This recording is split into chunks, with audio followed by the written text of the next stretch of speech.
আসসালামু আলাইকুম ওয়া রাহমাতুল্লাহ। আপনাদের সাথে কথা বলছি প্রফেসর ডক্টর মোহাম্মদ মহিউদ্দিন উজ্জ্বল। আমাদের প্রথম আলোর সম্পাদক মতিউর রহমান জুলাই আন্দোলন নিয়ে একটা কলাম লিখেছেন। তার আগে আমরা ভারতের ককরোচ জনতা পার্টি যে আন্দোলন সেটা নিয়ে কথা বলি। আপনাদের সাথে যে কথাগুলো বলি সেগুলো হচ্ছে সমাজে পরিবর্তন চাওয়ার প্রচেষ্টা থেকে এই কথাগুলো বলি।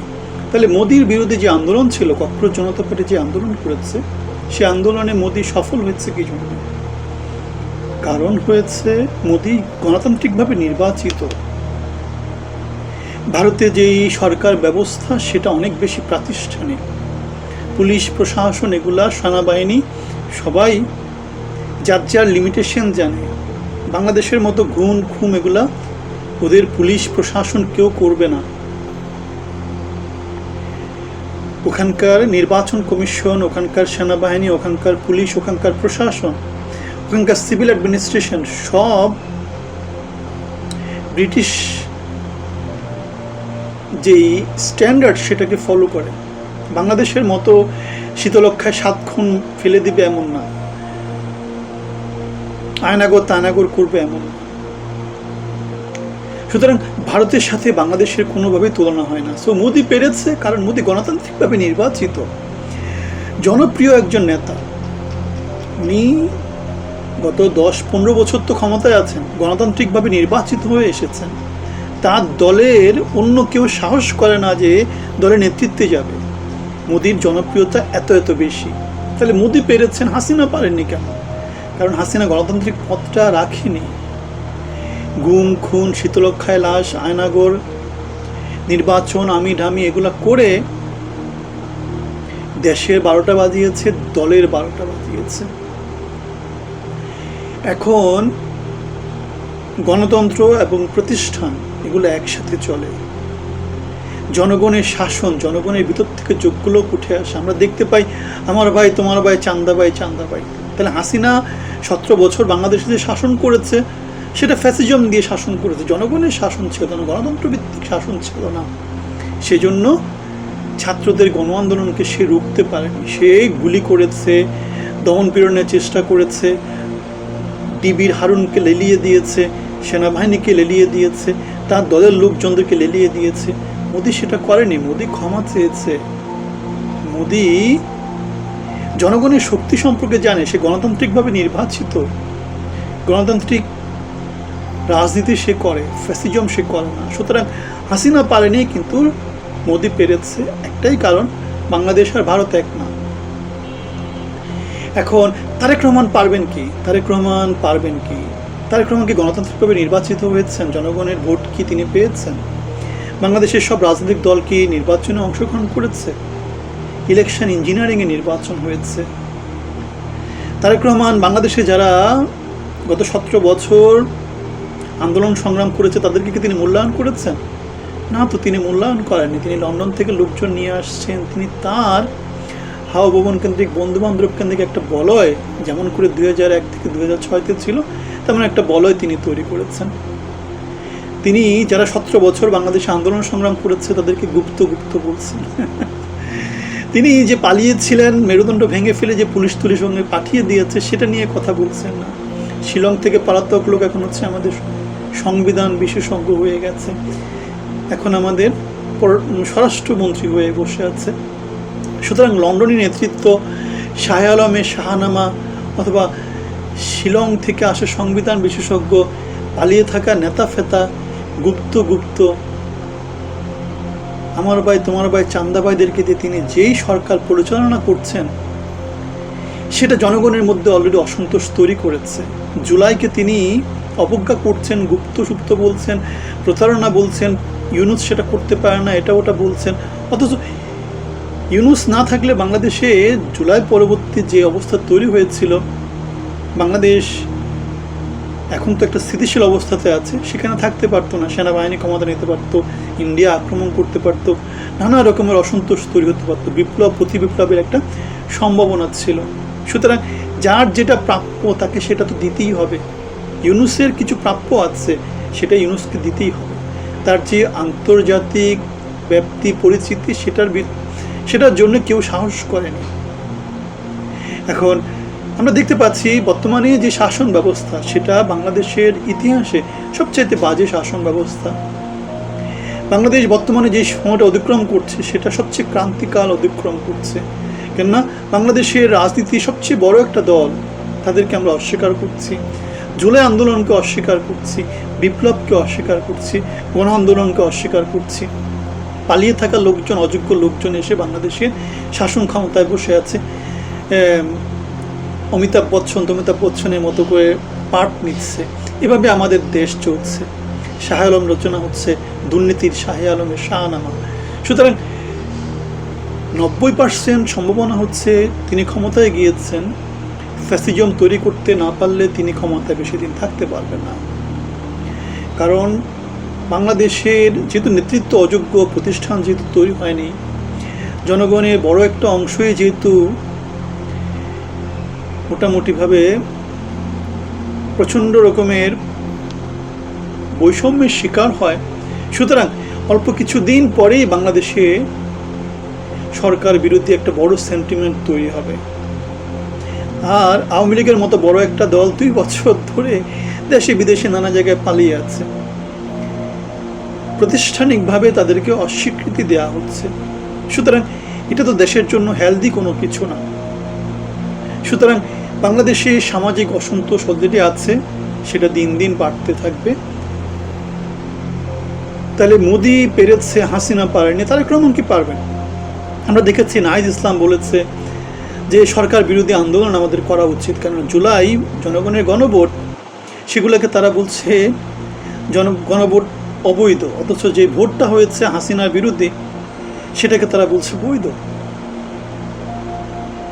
কি একটা অবস্থা না? সুতরাং অতীত থেকে ভিন্ন কিছু তিনি করছেন কি না? তো হাও ভবন কেন্দ্রিক একটা চক্র ছিল বাংলাদেশে। তিনি 2001 থেকে 2006-তে বিএনপি ফ্যাসিজম তৈরি করতে চেয়েছিল, সেজন্যই লগি বৈঠা, নৌকা বৈঠা, তত্ত্বাবধায়ক সরকার ব্যবস্থা এগুলো কলুষিত হয়েছিল এবং হাসিনা এসে সেটা পুরোপুরি বাদ করে দিয়েছিল। সুতরাং এটা তো কার্যকারণ। যদি বিএনপি তত্ত্বাবধায়ক সরকার ব্যবস্থায় স্থির থাকতো, সেটাকে কলঙ্কিত করার চেষ্টা না করতো, তাহলে হাসিনাও এই কাজগুলো করতো না। কারণ হচ্ছে অতীত ইতিহাস ধরে ধরে টানতে হয়। সো আমরা দেখতে পেয়েছি যে অতীতে থেকে ভিন্ন কিছু কি এখন হচ্ছে, তাহলে কেন আমরা ভিন্ন কিছু আশা করব? তাহলে মাহফুজ আলম প্রথম আলোতে কলাম লিখেছেন। তিনি লিখেছেন যে জুলাই নিয়ে সরকার এবং বিরোধী দলের মধ্যে দূরত্ব তৈরি হচ্ছে। এখন সরকারি দল হচ্ছে বিএনপি, বিরোধী দল হচ্ছে জামাত, শিবির, এনসিপি। কিন্তু জামাত, শিবির, এনসিপি এদেরকে আবার জনগণের বড় একটা অংশ মনে করে যে সত্যিকার বিরোধী দল না, এটা হচ্ছে গিয়ে অনেকটা স্টেজ শো এর মতো, নাটক সিনেমার মতো। তারা যেহেতু সরকার বিরোধী আন্দোলন একসাথে করেছে, সুতরাং এখানে বিরোধীর কোনো কিছু নাই। তারা চেষ্টা থাকবে যে ক্ষমতাটা কত লম্বা করতে পারে। সুতরাং সরকার এবং বিরোধী দল সত্যিকার পরিবর্তন যদি চাইতো, তাহলে জুলাইয়ের যে আন্দোলনের জুলাই সনদ, সেটার বিরুদ্ধে যেত না। জনগণের যে গণভোট, সেটার বিরুদ্ধে যেত না। তত্ত্বাবধায়ক ব্যবস্থার মধ্য দিয়ে আওয়ামী লীগের অংশগ্রহণ একটা নির্বাচন, সেটা দেয়া দরকার ছিল। বাংলাদেশের জনগণের বড় একটা অংশ আওয়ামী লীগকে বাংলাদেশের রাজনীতি থেকে দূরে রাখা, সেটা চূড়ান্ত রকমের একটা বৈষম্য।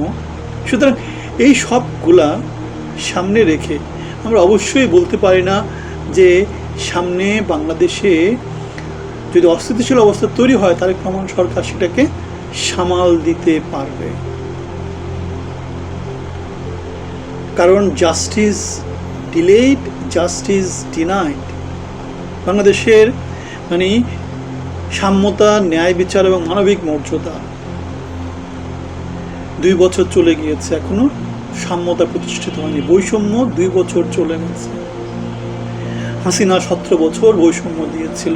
সুতরাং তারেক রহমান যদি এই প্রচেষ্টাটা কন্টিনিউ করতে থাকেন, তার আর ফিরে আসার পথ থাকবে না।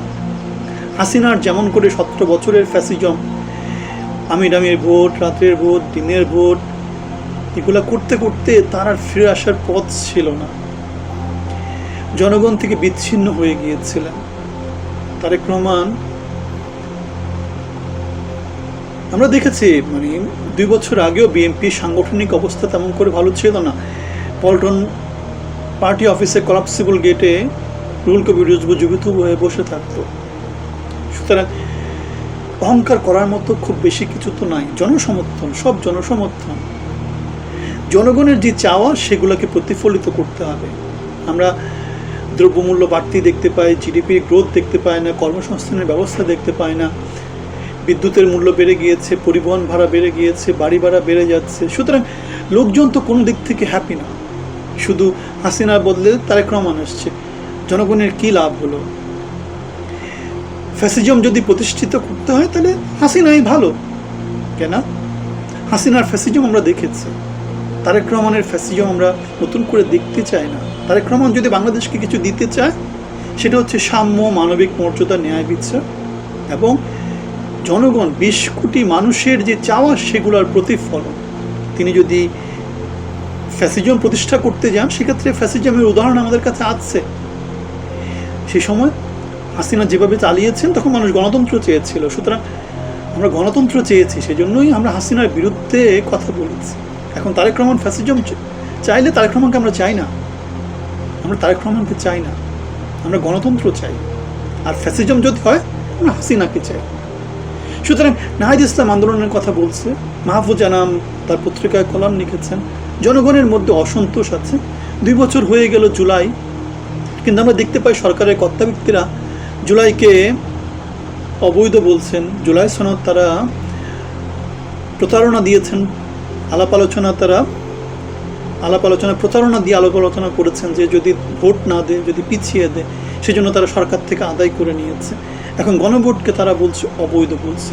সুতরাং নাটক সিনেমা না হয়ে সত্যিকার আমরা চাই বিরোধী দল কাছ থেকে গঠনমূলক বিরোধিতা। কেন? বাংলাদেশকে কেউ ইজরা দেওয়া হয়নি।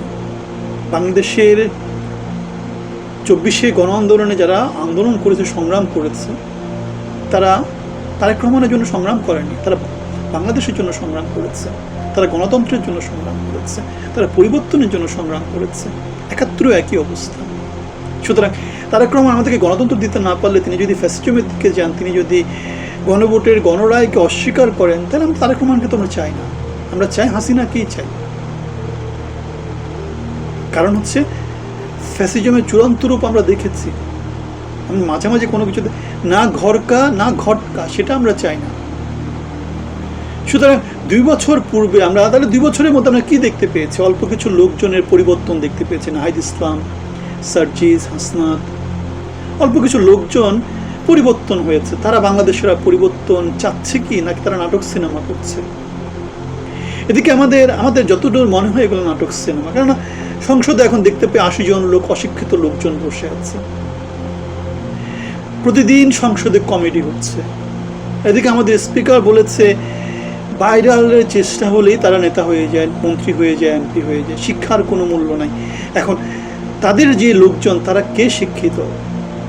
আমাদের প্রধানমন্ত্রী তিনি ইউনিভার্সিটি ড্রপ আউট। তাহলে শিক্ষা নিয়ে গর্ব করার মতো তাদের কি আছে? জামাতকে যদি আমরা বলি যে হ্যাঁ তারা অশিক্ষিত, মাদ্রাসায় পড়াশোনা করেছে, এখন বিএনপি নেতৃত্বে আমরা শিক্ষিতর কি চাপ দেখতে পাই? অথবা মন্ত্রী এমপিদের মধ্যে শিক্ষিতর কি চাপ দেখতে পাই? মনোনয়নের মধ্যে শিক্ষিতের কি চাপ দেখতে পাই? আমরা দেখতে পাই বাংলাদেশ দিন থেকে দিন খারাপ দিকে যাচ্ছে। সুতরাং বক্তিমা বিবৃতির মধ্যে সীমাবদ্ধ থেকে দেশের কোনো কিছু তো হবে না। মোদি পেরেছে, হাসিনা পারেনি, কারণ হাসিনা ফ্যাসিজমের পথে হেঁটেছিল, অযোগ্যদের দিয়ে শাসন পরিচালনা করেছিল, জনগণের ভোটকে মূল্যায়ন করেনি, রাতের ভোট আমির ভোট করেছিল। তারেক রহমান গণভোটের গণরায়কে মূল্যায়ন করছে না। দেশের বড় একটা জনগোষ্ঠীর ভোট নির্বাচনে অংশগ্রহণকে তারা না করছে। ইউনুসের যে সংস্কার আলোচনা সেগুলোকে তারা না করছে। বক্তিমা বিবৃতি দিয়ে তারা সংসদে কমিটি তৈরি করেছে, পালিয়ে থাকা অযোগ্য নেতৃত্ব দিয়ে দেশ পরিচালনা করছে। তাহলে আমরা ভিন্ন কিছু কি আশা করতে পারি? সুতরাং মোদি পেরেছে, হাসিনা পারেনি।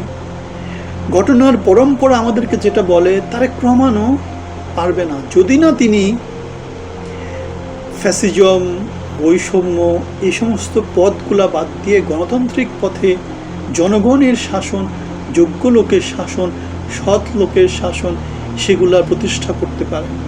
চোর ডাকাত বদমাশ কেন্দ্রিক যে শাসনতন্ত্র তিনি তৈরি করেছেন, তার লোকজনদেরকে দিয়ে পরিচালনা করছেন, সেটা থেকে তিনি বেরিয়ে আসেন। আপনাদের মতামত জানাবেন। ভালো থাকবেন। আপনাদের সবার জন্য অনেক অনেক শুভকামনা। আসসালামু আলাইকুম ওয়া রাহমাতুল্লাহি ওয়া বারাকাতুহু।